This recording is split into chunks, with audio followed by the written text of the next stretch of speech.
Antes de mergulhar nessa história incrível, lembre-se de se inscrever no canal e ativar as notificações. Aqui cada história tem algo a dizer, e você não vai querer perder nenhuma.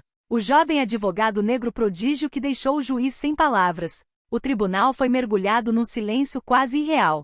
Um silêncio pesado, denso, opressivo. Tudo que se ouvia era o leve rangido dos bancos de madeira e o tic-tac lento do relógio pendurado na parede, como se o próprio tempo estivesse prendendo a respiração. No centro da sala, um jovem negro estava de pé. Terno escuro, gravata perfeitamente ajustada, postura ereta, mas os olhares que recebeu não foram de admiração. Eles estavam desconfiados, céticos. Com apenas 27 anos, ele não parecia alguém que inspirasse medo em um tribunal. Ainda sem cabelos brancos. Não é aquela voz grave e desgastada por décadas de argumentação judicial. Um olhar calmo e profundo, e uma confiança silenciosa que contrastava fortemente com os sussurros ao seu redor. Alguns cochichavam em voz baixa. Ele é muito jovem. Este é o primeiro julgamento importante dele, não é? Ele não vai se opor a esse juiz. Porque o juiz, sentado em sua plataforma, não era qualquer pessoa. Um homem conhecido por sua severidade.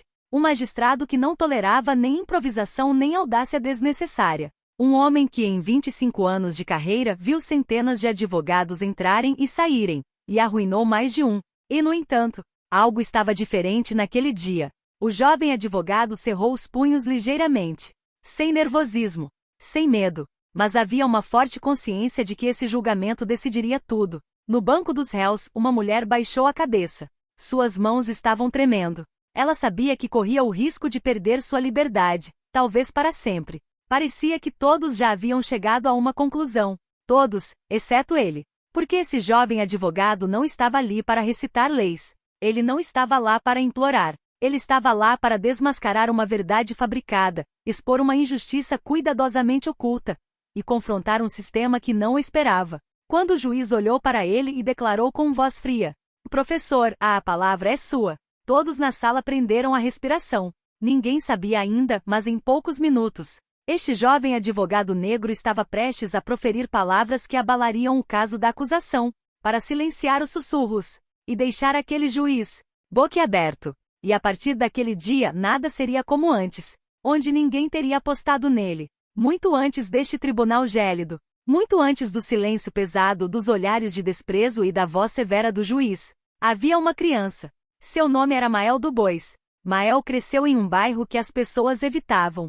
Prédios desgastados, elevadores quebrados, paredes cobertas de grafite e noites pontuadas por sirenes da polícia. Aqui aprendemos uma regra simples logo no início. Não para causar problemas. Não sonhe muito alto. Seu pai trabalhava como zelador noturno em um hospital. Sua mãe limpava escritórios no centro da cidade, voltando para casa exausta todas as noites, com as mãos danificadas pelos produtos químicos. Eles não tinham muito, mas tinham uma coisa essencial: dignidade. Mael, no entanto, era diferente das outras crianças. Enquanto seus amigos jogavam futebol no pátio, ele permaneceu sentado em um banco com um livro antigo na mão. Ele não estava lendo para escapar. Ele lia para compreender. Na escola as atitudes mudaram muito rapidamente. Não por causa de sua inteligência, mas por causa da cor da sua pele. Certo dia, na quinta série, a professora anunciou na frente de toda a turma: "Vamos falar sobre nossos sonhos de carreira." Quando chegou a vez de Mael, ele se levantou com o coração acelerado. "Quero me tornar advogado."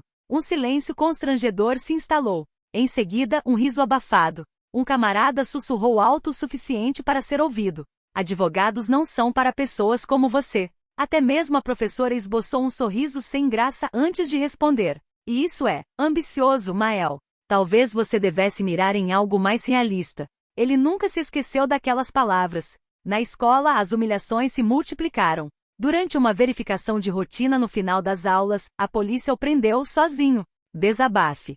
"Por que eu?" Não faça perguntas. Naquele dia Mael compreendeu uma verdade brutal. A justiça nem sempre era justa. A lei não foi aplicada igualmente a todos. Mas em vez de quebrá-lo, essa injustiça despertou algo dentro dele. Aos 15 anos, ele passava as noites assistindo a julgamentos na televisão. Ele observava os advogados, anotando suas palavras, sua postura, sua maneira de desmantelar uma acusação ponto por ponto. Ele praticava sozinho, em frente ao espelho, simulando casos imaginários.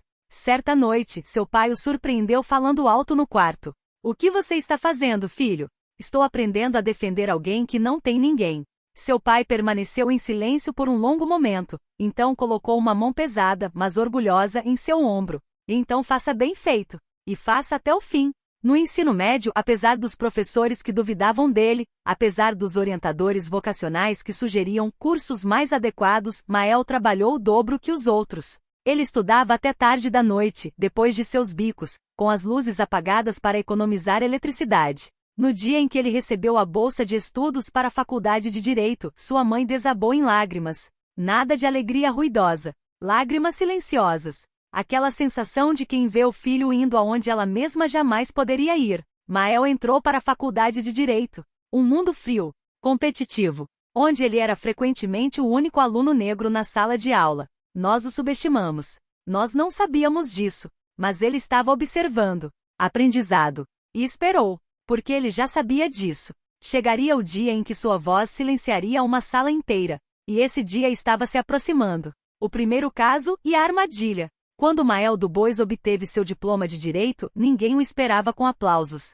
Não é uma empresa de prestígio, sem promessas de uma carreira meteórica. Uma realidade brutal. Você tinha que provar o dobro para conseguir metade. Ele acabou sendo recrutado por um pequeno escritório de advocacia criminal no centro da cidade. Um escritório discreto, quase invisível, especializado em casos que outros recusaram. Defesas impossíveis, réus já condenados pela opinião pública, casos de risco demasiado elevado. O fundador da empresa chamava-se Richard Coleman, um advogado branco na casa dos 50 anos, conhecido por seu talento e cinismo. Desde o primeiro dia, ele olhou Mael de cima a baixo antes de soltar a seguinte frase: "Se você está aqui, é porque trabalha duro. Vamos ver se você consegue lidar com a pressão." Mael não respondeu. Ele sabia que cada palavra seria usada contra ele. Durante meses ele recebeu tarefas ingratas: classificar arquivos, preparar anotações, analisar minutos intermináveis. Ele trabalhava nas sombras enquanto outros defendiam seus casos sob os holofotes. Mas Mael viu o que os outros não viram: as contradições, as inconsistências. Os detalhes foram deliberadamente ignorados. No final de uma noite, quando o escritório estava quase vazio, o Sr. Coleman colocou uma pasta grossa sobre sua mesa. "Veja isto. Se algum dia você quiser exercer a advocacia, comece por aqui." O caso tinha um nome: Helena Rodrigues. Uma cuidadora é acusada de agredir fatalmente um paciente idoso em um lar de idosos. A mídia já a havia condenado. As evidências pareciam esmagadoras. E, no entanto, Mael percebeu imediatamente que algo estava errado. Ele passava noites inteiras debruçado sobre o arquivo. Horários inconsistentes. As câmeras estão estranhamente desativadas. Depoimentos copiados e colados palavra por palavra. Ele alertou o mestre Coleman: "Tudo isso é uma farsa. Alguém está mentindo." Coleman deu de ombros: "Não importa. Ela será condenada. Nosso papel é negociar a sentença." Essas palavras atingiram Mael como um tapa na cara. Ele então compreendeu uma verdade perturbadora: alguns advogados não estão em busca da verdade. Eles buscam o melhor resultado para suas carreiras. No dia da audiência, Mael pediu timidamente a palavra. Coleman recusou. Você observa e aprende. Mas no tribunal, tudo deu errado. Uma testemunha-chave se contradiz em seu depoimento. O promotor tentou minimizar a situação rapidamente. O juiz pareceu pronto para prosseguir. Mael sentiu o coração acelerar. Ele se levantou abruptamente. "Meritíssimo, objeção." A sala ficou congelada. Mestre Coleman ficou furioso. "Por favor, sente-se imediatamente." Ele murmurou. Mas o juiz levantou a mão. "Deixem-no falar." Mael, com a voz trêmula, mas determinada, expôs em poucas frases as flagrantes contradições do caso. Seguiu-se um silêncio gélido. O promotor ficou agitado. O juiz franziu a testa. A tensão era palpável. Quando a audiência foi suspensa, o Sr. Coleman explodiu: "Você me humilhou. Você sequer sabe onde trabalha?" Na manhã seguinte, Mael encontrou um envelope em sua mesa. Dentro da caixa, sua carta de demissão. Motivo não oficial: insubordinação. Motivo real: ele havia contado a verdade cedo demais. Mas o que o mestre Coleman não sabia? O motivo é que esta audiência foi filmada. E que alguém na sala tivesse notado o jovem advogado que ousara desafiar todo o sistema.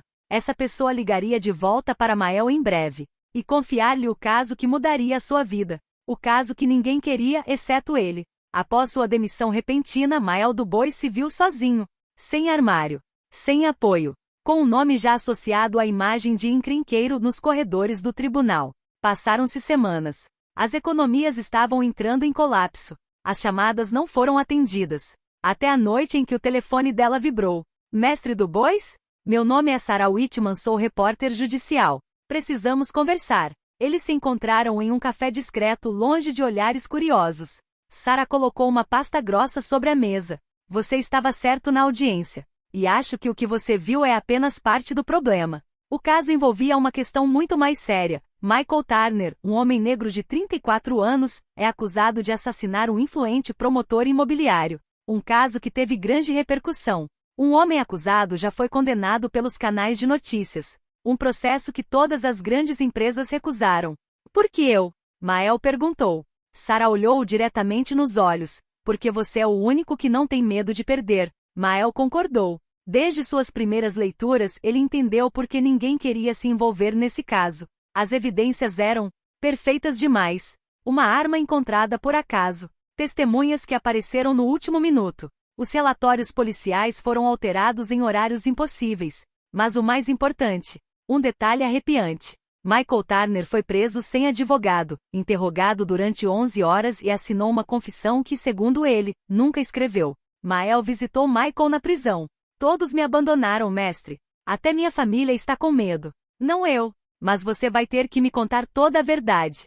Eu não fiz nada. O olhar de Michael era o de um homem já enterrado vivo. Quanto mais Mael cavava, mais a pressão aumentava. Chamadas anônimas. Mensagens silenciosas na noite. Certa vez, ele encontrou a porta do seu apartamento entreaberta. Nenhum item foi roubado. Apenas um aviso. Na véspera do julgamento, Sarah Whitman deu a ele um pendrive. Alguém de dentro do departamento de polícia falou. Não oficialmente. Mas isso pode mudar tudo. Mael assistiu ao conteúdo sozinho, no escuro. Gravações de áudio. Imagens de câmeras que estão fora de serviço. Registros de data e hora impossíveis de ignorar. Ele então compreendeu que o caso era baseado em uma mentira construída peça por peça. Chegou a manhã do julgamento. No tribunal, câmeras, jornalistas, família da vítima. E ao fundo, Michael Turner algemado com um olhar vago. Quando o juiz entrou, todos se levantaram. Mael conhecia aquele juiz por reputação.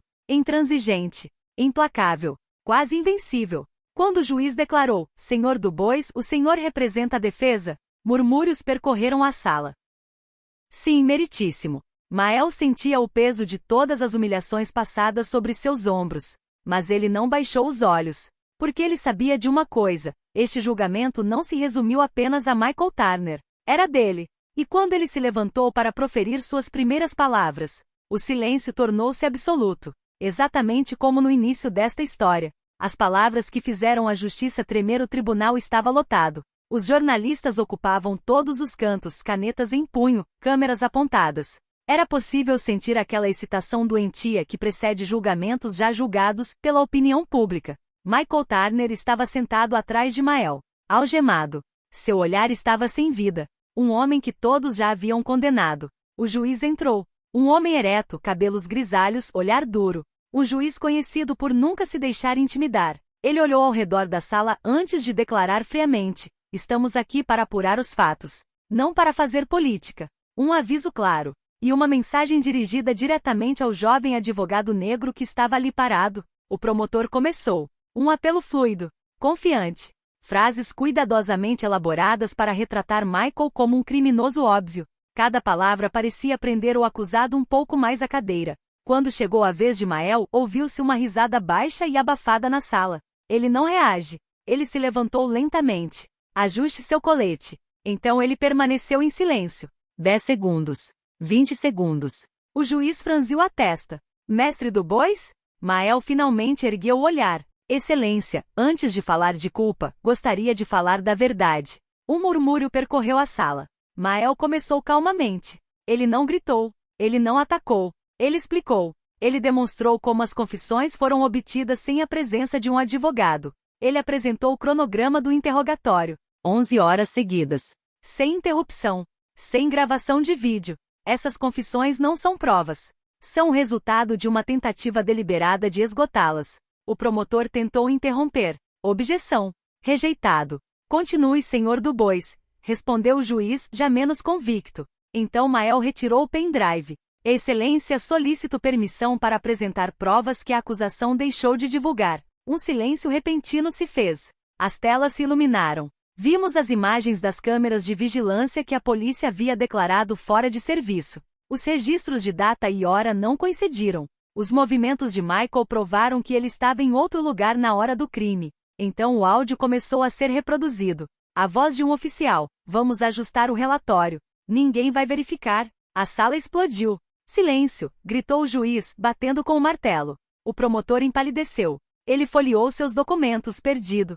Mael concluiu com voz firme. Vossa Excelência, este julgamento não se trata de um único homem. É a história de um sistema que acreditava que um réu indefeso poderia ser sacrificado sem consequências. Ele se virou para o júri. Se você condenar Michael Turner hoje, estará dizendo que a verdade é opcional. O juiz permaneceu paralisado. Boca ligeiramente aberta. Olhos fixos na tela preta. Um longo momento se passa. Então, com voz grave, ele declarou: o tribunal ordena o cancelamento imediato do processo. Foi iniciada uma investigação interna. E o acusado foi libertado. Michael desabou em lágrimas. A sala estava em choque. O juiz olhou para Mael uma última vez. Mestre Dubois, o tribunal agradece. Naquele dia, um homem inocente recuperou sua liberdade. Um juiz perdeu a sua certeza. E um jovem advogado negro entrou para a história.